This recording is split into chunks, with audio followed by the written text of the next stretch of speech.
नमस्कार, स्वागत है आपका संसद टीवी पर। मैं हूं मनोज वर्मा और आप देख रहे हैं हमारा खास कार्यक्रम मुद्दा आपका। मुद्दा आपका में आज बात करेंगे उपराष्ट्रपति चुनाव की। उपराष्ट्रपति चुनाव में एनडीए की तरफ से जगदीप धनखड़ उम्मीदवार हैं, तो विपक्ष की तरफ से मार्गरेट अल्वा हैं। मार्गरेट अल्वा ने आज नामांकन भी कर दिया। इस तरह से साफ है कि उपराष्ट्रपति पद के लिए भी चुनाव होगा। जाहिर तौर पे उपराष्ट्रपति की जब हम बात करते हैं तो संवैधानिक दृष्टि से अहम पद है। दूसरा अहम पद है ये राष्ट्रपति का चुनाव भी इस समय देश में चल रहा है, मतदान हो चुका है और उपराष्ट्रपति पद के लिए नामांकन प्रक्रिया पूरी हो चुकी है। 6 अगस्त को वोट डाले जाएंगे। लेकिन क्या है उपराष्ट्रपति पद के लिए जो उम्मीदवारी है, चाहे वो एनडीए की उम्मीदवार हो या विपक्ष की तरफ से उम्मीदवार हो, क्या इसके सियासी मायने हैं? क्या राष्ट्रपति चुनाव की तरह इसमें भी विपक्ष एकजुट हो पाएगा उपराष्ट्रपति के चुनाव में? क्योंकि सवाल केवल उपराष्ट्रपति पद का नहीं है। उपराष्ट्रपति जो हैं वो राज्यसभा के सभापति भी होते हैं और राज्यसभा के सभापति होने के नाते सभा का संचालन एक महत्वपूर्ण कार्य है। 3 खास मेहमान मेरे साथ इस समय जुड़े हुए हैं। स्टूडियो में मेरे साथ मौजूद हैं वरिष्ठ पत्रकार प्रदीप कौशल जी। प्रदीप जी, आपका बहुत बहुत स्वागत है संसद टीवी पर।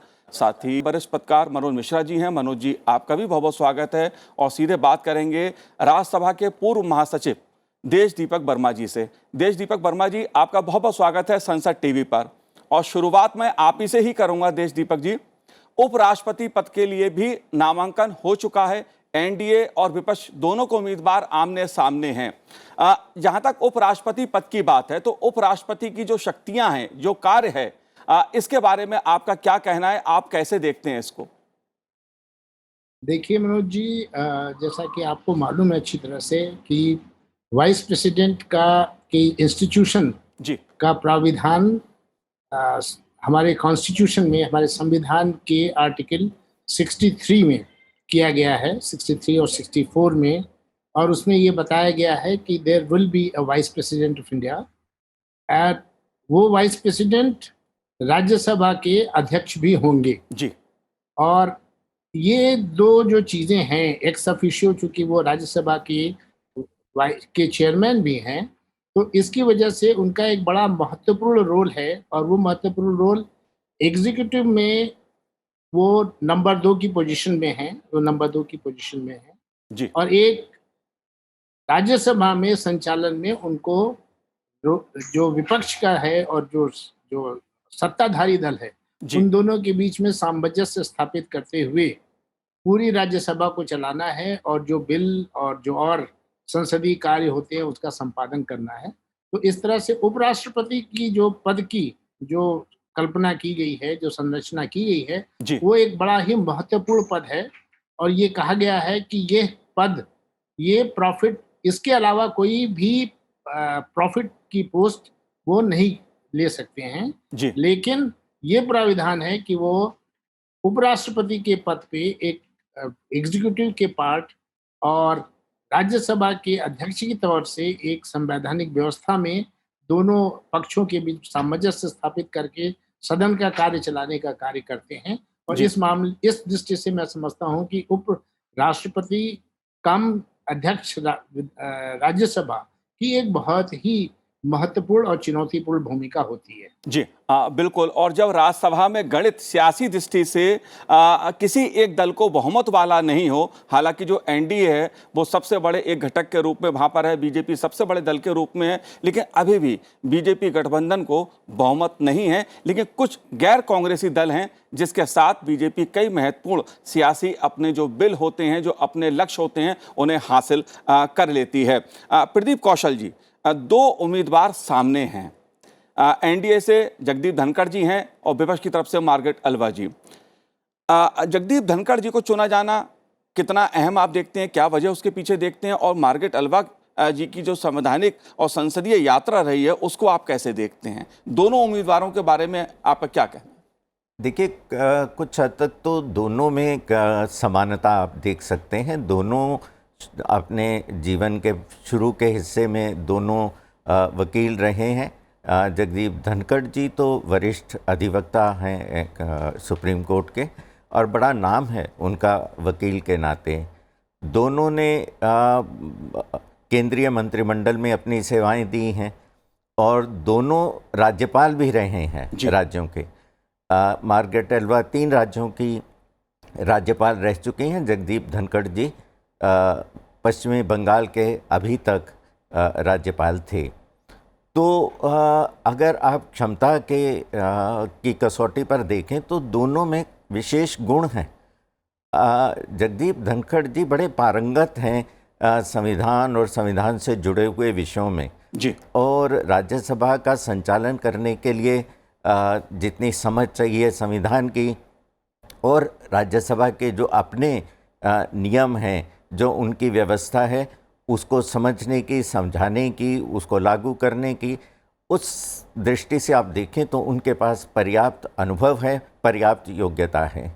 मार्gaरेट एल्वा लंबे अरसे तक रही हैं पब्लिक सर्विस में, उनके पास भी बहुत लंबा अनुभव है। शायद 5 चुनाव जीते हैं उन्होंने और लोकसभा में उनकी सेवाएं रही हैं। केंद्रीय मंत्रिमंडल का अनुभव है, प्रशासनिक अनुभव काफ़ी है। तो दोनों की क्षमताओं का जहाँ तक प्रश्न है, दोनों बराबर के विद्वान लोग हैं और दोनों में पर्याप्त क्षमताएं मौजूद हैं। जी। जाहिर तौर पे दोनों का जो अनुभव है वो अपना एक अलग ही उन दोनों को बनाता है। आप मनोज जी, अगर उपराष्ट्रपति चुनाव की मैं बात करूं, जो राष्ट्रपति चुनाव में तस्वीर उभर के आई, इस उपराष्ट्रपति चुनाव में भी बीजेपी का जो पलड़ा है, जो एनडीए का पलड़ा है, वो भारी दिख रहा है। आप कैसे देख रहे हैं जो तस्वीर उभर के सामने हमारे है? राष्ट्रपति चुनाव में तो थोड़ी सी कन्फ्यूजन था, जो बाद में धीरे धीरे दूर होने लगा कि जो एनडीए की उम्मीदवार द्रौपदी मुर्मू हैं वो उनका पलड़ा भारी होने लगा और बिना नतीजे आए ही लोग मानने लगे कि वो अगला राष्ट्रपति बन जाएंगे। उपराष्ट्रपति के चुनाव में तो ये भ्रम भी नहीं है, क्योंकि इसमें तो केवल सांसद वोट करते हैं और सांसद दोनों लोकसभा और राज्यसभा मिला के भाजपा का पर्याप्त बहुमत है। और जो स्थिति राष्ट्रपति चुनाव में बनी है वो अगर कायम रही तो ऐसे दल जो एनडीए से बाहर हैं उसमें से भी कुछ दलों का समर्थन अगर मिल जाए तो आश्चर्यजनक नहीं होगा जी। इसलिए मुझे लग रहा है कि नतीजे हो सकता है, कोई चुनाव तो चुनाव है, 6 अगस्त को होना है तो कुछ चमत्कार हो जाए, लेकिन अभी तक जो स्थिति है उसमें तो ये लग रहा है कि जगदीप धनखड़ जी अगले देश के उपराष्ट्रपति जी। बिल्कुल, जो मतदान होता है इसकी क्या प्रक्रिया होती है देश दीपक वर्मा जी, क्योंकि हमारे दर्शक ये भी जानना चाहते हैं, जैसा राष्ट्रपति चुनाव में होता है कि दोनों सदनों के सदस्य के साथ साथ विधायक वोट देते हैं, उपराष्ट्रपति पद के चुनाव में मतदान कैसे होता है, क्या प्रक्रिया इसकी रहती है? आप हमसे कुछ जानकारी साझा करें। देखिए, राष्ट्रपति और उपराष्ट्रपति के चुनाव में बहुत सारी समानताएं हैं और कई सारी भिन्नताएं भी हैं। भिन्नता ये है, पहले मैं भिन्नता की बात करूं जी। कि इसमें राष्ट्रपति के चुनाव में फेडरल कैरेक्टर को ध्यान में रखते हुए राज्यों के जो विधायकगण हैं उनके वोट का वेटेज और दोनों पार्लियामेंट के दोनों हाउसेस के मेंबर्स का वोट का जो वोट वेटेज है वो बराबर रखा जाता है। उसका एक प्रक्रिया होती है जोड़ने की, और अलग अलग एक अलग वैल्यूज होती हैं जी। जिसमें राज्यों की अलग हैं 208 से लेकर 7 तक का, और राज्यसभा के लोकसभा के 700 उनकी वैल्यू होती है। लेकिन उपराष्ट्रपति के चुनाव में केवल उसमें वोट केवल लोकसभा और राज्यसभा के सदस्य देते हैं जी। और उन सब के वोट की वैल्यू एक होती है, मात्र एक होती है। तो सिंपल मेजॉरिटी के बेसिस पे वो चुनाव जीता जाता है। जी। समानता ये है कि दोनों ही चुनाव में जो व्यवस्था रखी गई है वो रखी गई है proportional representation to a single transferable vote. जी। यानी अगर 2 से ज्यादा कैंडिडेट होंगे तो उसमें कैंडिडेट्स को अपना प्रेफरेंस का वोट देना होगा, बस अभी भी देना होगा।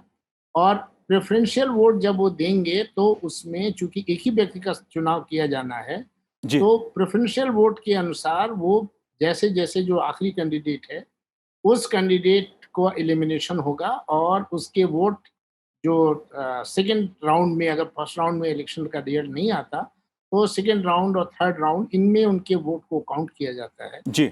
और वोट को काउंट करने के बाद उसमें ये निश्चित होता है कि कौन इसमें मेजॉरिटी को अटेन करता है, फर्स्ट पास द पोस्ट, और उसके बेसिस पे ये चुनाव होता है। तो ये राज्य जो उपराष्ट्रपति है और राष्ट्रपति के चुनाव का ये अंतर है। एक और बड़ा विभेद है, अंतर है कि राज्यसभा में उदाहरण के लिए 12 नॉमिनेटेड मेंबर्स होते हैं। जी। वो लोग वो राष्ट्रपति के चुनाव में वोट नहीं देते हैं, क्योंकि उनका नॉमिनेशन राष्ट्रपति के द्वारा ही होता है, इसलिए राष्ट्रपति के चुनाव में उनको वोट देने का अधिकार नहीं होता। जी। लेकिन उपराष्ट्रपति के चुनाव में वो भी वोट दे सकते हैं। तो इस प्रकार 233 जो राज्यसभा के सदस्य हैं और करीबन 12 नॉमिनेटेड राज्यसभा में जो मेंबर्स हैं, जिसमें से 4 या 5 सीटें अभी खाली हैं, तो वो सारे के सारे वोट दे सकेंगे।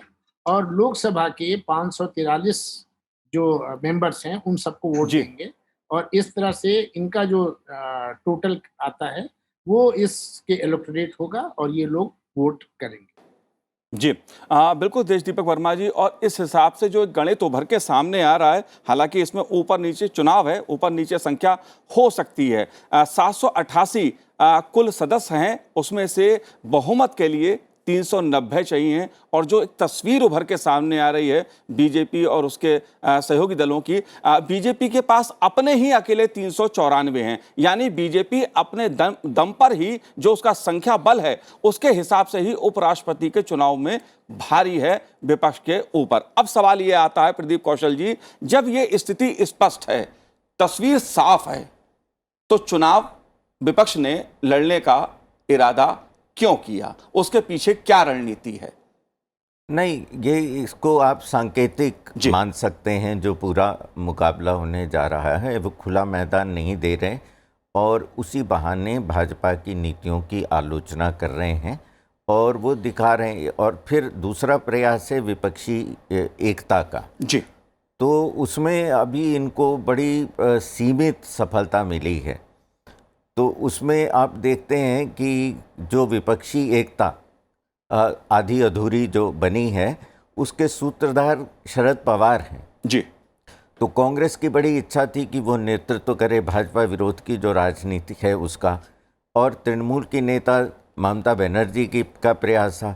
तो पहले जैसे हमने देखा कि इससे पहले कि कांग्रेस पहल करती, ममता बनर्जी ने पहल करके और शुरू कर दिया।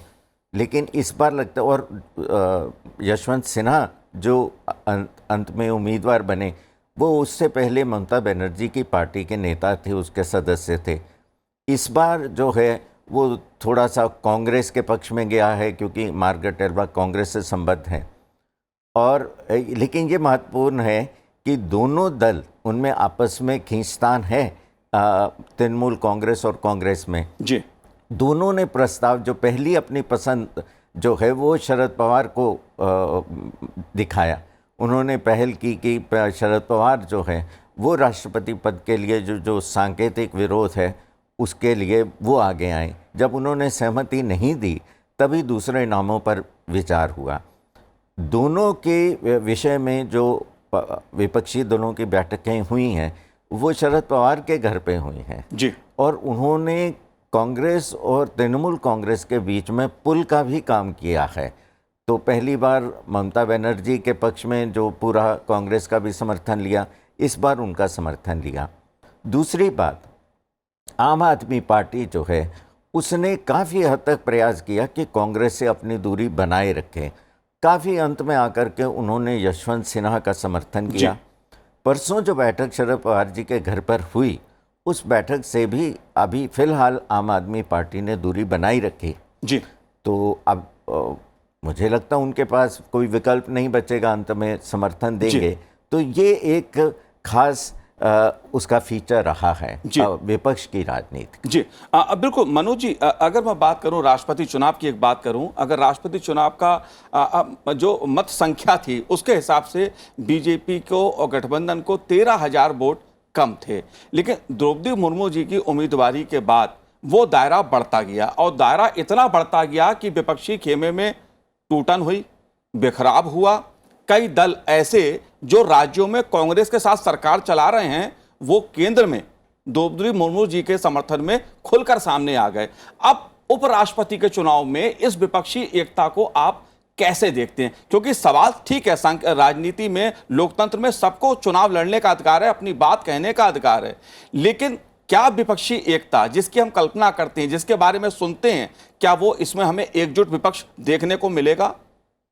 नहीं, वही जैसे अभी प्रदीप कौशल जी ने कहा, मैं उसी बात को आगे बढ़ा रहा हूँ कि वो राष्ट्रपति चुनाव में जिन दलों ने एनडीए उम्मीदवार का साथ दिया, उसमें से कई दल इस बार जो बैठक हुई उपराष्ट्रपति के लिए उसमें शामिल नहीं हुए जी। इसका मतलब अभी है कि विपक्षी जो एकता की जो कोशिश की गई, चाहे सांकेतिक ही सही, उसमें अब बहुत सफलता अभी तक मिलती नहीं दिख रही है।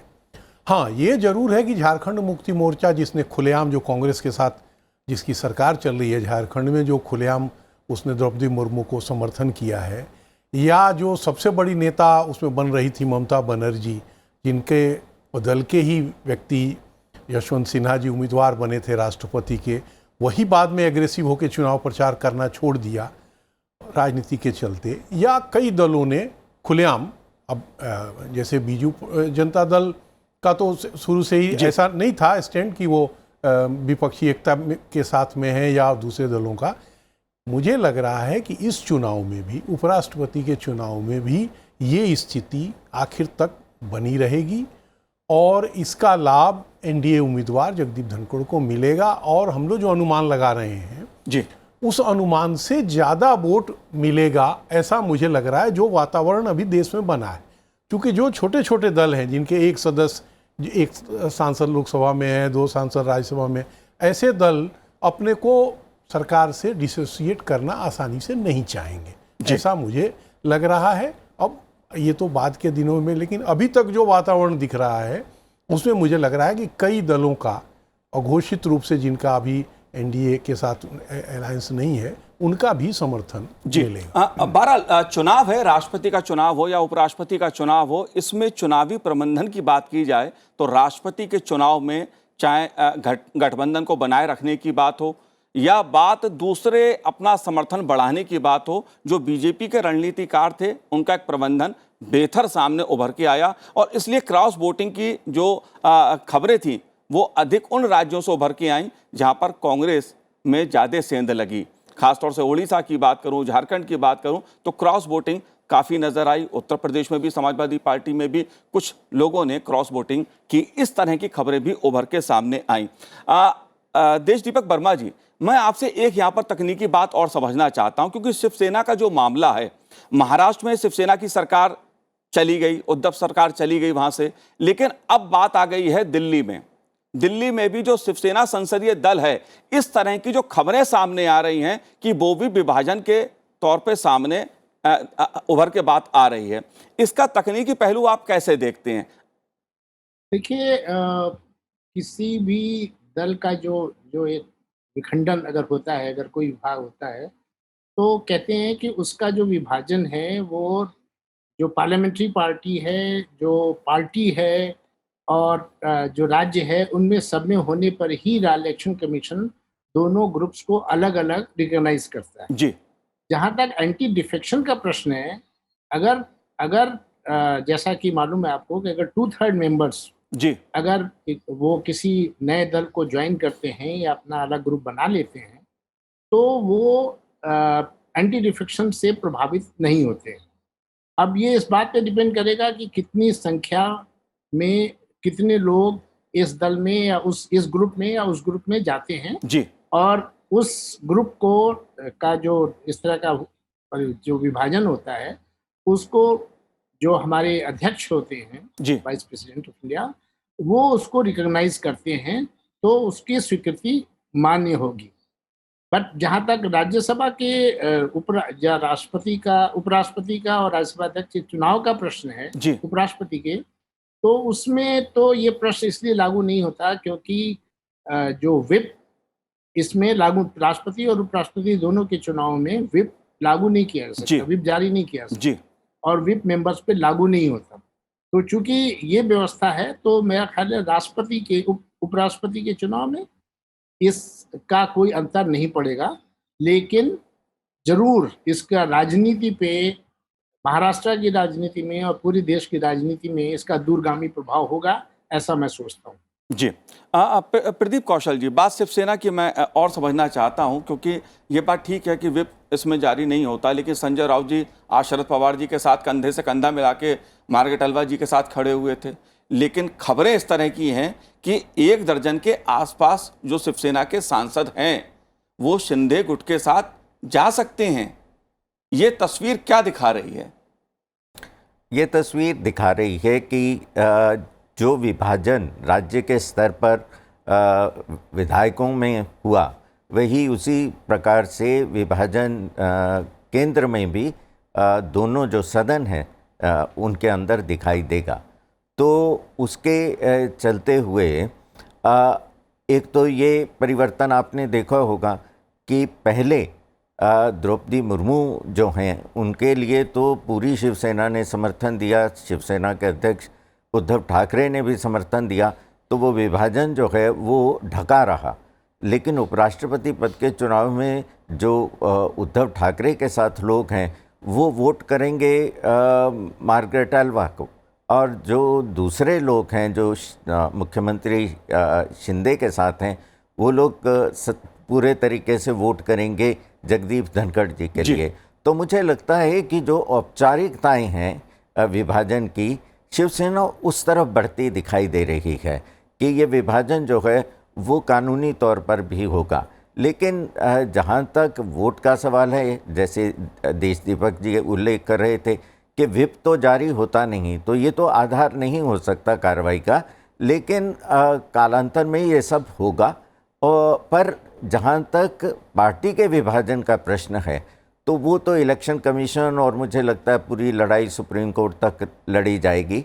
लेकिन राज्यसभा और लोकसभा के भीतर शिवसेना के 2 धड़े दिखाई देंगे। जी, बिल्कुल वो तस्वीर देखने को मिल भी रही है। आज जिस तरह से संजय राउत शरद पवार जी के साथ मार्गारेट अलवा जी के साथ खड़े हुए नजर आए, समर्थन करते हुए नजर आए, शिंदे गुट के सांसद सदस्य, उसमें कितने सांसद सदस्य होते हैं ये समय बताएगा जब संख्या सामने आएगी। लेकिन एक तस्वीर उभर के सामने आ रही है कि शिवसेना संसदीय दल में भी विभाजन दूर नहीं है, बस उसकी औपचारिकता होना बाकी रह गई है। मनोज जी, मैं आपसे आम आदमी पार्टी की थोड़ी सियासत समझना चाहता हूं। राष्ट्रपति के चुनाव में भी आम आदमी पार्टी ने अंतिम समय में अपने पत्ते खोले। उपराष्ट्रपति चुनाव में क्या भूमिका आप देखते हैं केजरीवाल पार्टी की? नहीं, असल में जिस तरह की वो राजनीति करते हैं उसमें वो शुरू से उनका भी स्पष्ट, जो कि दिल्ली में जो हम लोग हैं और वर्षों से यहाँ देख रहे हैं, उसमें ये कि जो वोट उनके साथ जुड़ा है वो वोट तो 100% कांग्रेस का वोट है जी। इसलिए वो कांग्रेस को से करीबी रिश्ता तो किसी रूप में रखना नहीं चाहेंगे। लेकिन इधर बीच में उनके सलाहकारों ने या उनकी ये समझ में आया है कि बीजेपी के साथ हर बात पे लड़ने से शायद उनकी पॉपुलैरिटी ज़्यादा बढ़ेगी, तो इसलिए उन्होंने हर बात पर विरोध करना शुरू किया है और ये दिखाने की कोशिश की है कि हम एंटी बीजेपी हमारी सरकार चल रही है। तो मुझे लग रहा है इसीलिए जो आप कह रहे हैं कि ये आखिर में वो तय नहीं कर पाते कि हम किसके साथ जाना हमें ठीक रहेगा, और अंतोगत्वा उनको ये लगा राष्ट्रपति चुनाव में कि अगर एनडीए के साथ जाएंगे तो ज़्यादा हमारा एक्सपोजर होगा, इसलिए उन्होंने एनडीए के साथ जाने के बजाय कांग्रेस समर्थक जो यूपीए विपक्ष के उम्मीदवार थे उनको वोट देना किया है। और मुझे लग रहा है कि इस चुनाव में, उपराष्ट्रपति के चुनाव में, तो वो शायद ही जगदीप धनखड़ को समर्थन दें, क्योंकि इस चुनाव में मुझे लग नहीं रहा कि, एक तो उनकी संख्या भी बहुत ज़्यादा नहीं है, लेकिन एक एक वोट की कीमत होती है। और मुझे लग रहा है कि राष्ट्रपति चुनाव में जैसे जगत प्रकाश नड्डा जी जो अध्यक्ष हैं और राजनाथ सिंह जी ने कोशिश की कि सब एक हो जाएं, उपराष्ट्र चुनाव में मुझे लग रहा है कि भाजपा को ऐसी बहुत गरज भी नहीं है, लेकिन चुनाव है इसलिए वो सबसे अपील तो करेंगे ही कि वोट हमें दें। अपील करेंगे। मैं देश दीपक वर्मा जी आखिरी सवाल आपसे करना चाहूंगा, क्योंकि अंतर आत्मा का सवाल, अंतर आत्मा की आवाज पर वोट जाहिर तौर पे इसका हर चुनाव में इस्तेमाल होता है। राष्ट्रपति चुनाव में भी हमने देखा और इसमें भी एक तरह से कुछ नेताओं ने यह बात कही है कि अंतरात्मा की आवाज पे कुछ लोग वोट देंगे, कुछ इधर देंगे, कुछ किधर जाएंगे, कुछ पता नहीं। अंतरात्मा की आवाज पर वोट, जब स्थिति बिल्कुल साफ हो, हार जीत साफ दिख रही हो, आपको इस शब्द की कुछ अहमियत लगती है? मैं समझता हूँ कि अगर स्थिति साफ भी है जी तो अंतरात्मा को नकारा तो नहीं जा सकता। जी बिल्कुल। अगर कोई अंतरात्मा को की पुकार कर रहा है तो आप उसको मना तो नहीं कर सकते हैं। जी लेकिन कई बार ये बातें जो बड़े स्टेटमेंट्स दिए जाते हैं, ये पॉलिटिकल पोस्चरिंग का पार्ट होता है। जी और पॉलिटिकल पोस्चरिंग में शायद कई बार राजनीतिक परिदृश्य में चीज़ें तय होती हैं। विभिन्न दल, जैसा अभी आप कह रहे थे कि आप पार्टी, उसकी संख्या कम है लेकिन उसके लिए पॉलिटिकल पोस्चरिंग की आवश्यकता जी है, तो वो अपने पॉलिटिकल पोस्चरिंग के, अपने पॉलिटिकल फ्यूचर के हिसाब से पोस्चरिंग करता है। अब उसको आप अंतरात्मा की आवाज़ का नाम दें या कोई और नाम दें, ये जी अलग बात है। बट सच्चाई यही है कि राजनीति में अंतरात्मा की जो आवाज़ है, वो उसके आधार पे अगर कोई सोचे कि अब वोट दिए जा रहे हैं, तो शायद वो सच नहीं है। जी अंतरात्मा की आवाज़ उसका केवल बाहरी कवच है, अंदर उसमें ठोस राजनीति है जिसके आधार पे निर्णय दिए जाते हैं। तो जी मैं समझता हूँ कि इस समय, और ख़ास करके राज्यसभा के चुनाव में, जी लोकसभा के उपराष्ट्रपति के चुनाव में, राष्ट्रपति के चुनाव में तो तब भी कुछ कहा जा सकता था। बट उपराष्ट्रपति के चुनाव में मैं समझता हूँ कि ये डिस्कशन और ये विमर्श बेमानी है, और चूँकि स्थिति एकदम स्पष्ट है, बहुत बड़ी संख्या का अंतर है, तो मैं नहीं समझता हूँ कि इसकी वजह से परिदृश्य में या परसेप्शन में कोई अंतर आने वाला है। जी, बिल्कुल देश दीपक वर्मा जी, ठीक कहा आपने कि राजनीति में एक एक अपनी छवि का भी सवाल आता है। एक तरह से आप क्या सियासी संदेश देना चाहते हैं, आपके सियासी टारगेट क्या हैं, आप कैसे अपने समीकरण को बनाना चाहते हैं, क्योंकि राज्यों की राजनीति का भी सवाल है और भविष्य की राजनीति का भी सवाल है। इसलिए अंतर आत्मा की आवाज़ पर वोट, इस तरह की अपील भी सियासी दृष्टि से दी जाती है। ये भी एक प्रकार की रणनीति होती है। इसका कितना असर होता है, कितना नहीं होता है, ये परिणाम बताते हैं। बहरहाल 6 अगस्त को मतदान होगा और परिणाम सामने आएंगे, तब पता लगेगा कि विपक्ष का उम्मीदवार कितना भारी पड़ा और एनडीए उम्मीदवार ने कितने वोट उम्मीद से ज़्यादा हासिल किए। बहरहाल देश दीपक वर्मा जी, आपने हमसे बात की, आपका बहुत बहुत शुक्रिया, बहुत बहुत धन्यवाद संसद टीवी से बात करने के लिए। प्रदीप कौशल जी, मनोज जी, आपका भी बहुत बहुत शुक्रिया हमसे बात करने के लिए। तो आज हमारे इस कार्यक्रम में इतना ही, मुझे दीजिए आज्ञा, नमस्कार।